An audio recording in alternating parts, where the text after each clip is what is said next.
To say that people are gobsmacked by the overwhelming support by Christians for President Trump is an understatement. While I can understand why those from the party that booed God don't get it, recent jabs by right-wing pundits are making it hard to differentiate between conservative purists and political snobs. A recent piece at townhall.com by Bernard Goldberg shows he is baffled how people of faith who supposedly admire civility and decency and detest abortion could support Trump. National Review's David French recently opined, moreover, the complete shock of Trump's win followed quickly by the Gorsuch nomination forged a bond between older evangelicals and Trump that isn't easy to break. It's not that hard to understand. Believers understand the Bible says God installs and removes kings, or presidents in this case. That doesn't mean God manipulates the vote count. It means God uses leaders to further his will for his divine purpose. Throughout history, God has used immoral and even wicked men to sometimes bless and other times punish people and nations. Although he uses them, it doesn't mean he grants them special favor, nor does he condone their sin or wickedness. On that note, I believe Barack Obama was chosen specifically to be used by God as a theoretical magnifying glass, helping us to see how debased we are as a nation. Many evangelicals voted for a man who ushered in anti-Christian policies like Obama's support for taxpayer-funded abortions and other policies which in turn unleashed hell on Christian bakers, the Little Sisters of the Poor and Hobby Lobby.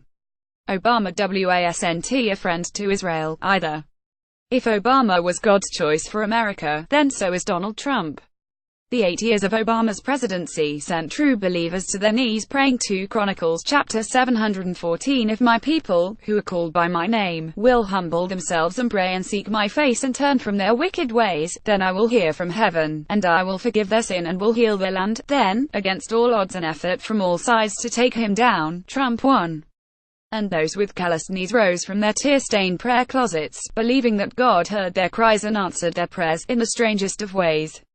6 months in, they note tremendous accomplishments. Despite all the chaos stirred by the anti-Trump left, right and center, supporters have watched Trump tear down Obama's figurative Asherah poles.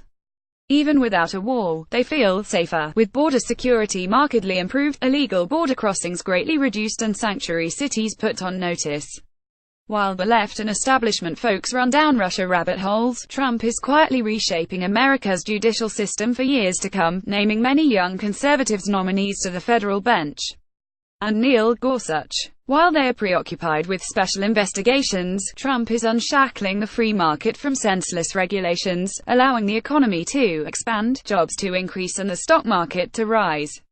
Supporters understand that Trump is making good-faith attempts to keep his promises despite a recalcitrant Congress and GOP Judases like my state's own special interest pawn, Lisa Murkowski. Trump signed an executive order in May to protect religious liberty. In response, Little Sisters of the Poor's mother Lorraine said, "Today we are grateful for the president's order and look forward to caring for the elderly poor and dying as if they were Christ himself without fear of government punishment. Why, in heaven's name, would evangelicals walk away? Rest assured, the same God who raised up Trump will keep him in office as long as he sees fit. Therefore, efforts to take Trump down will be about as effective as spitting into the wind.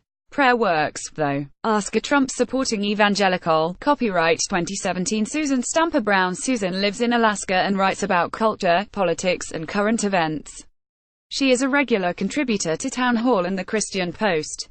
Susan's nationally syndicated column is published in scores of newspapers and publications across the U.S.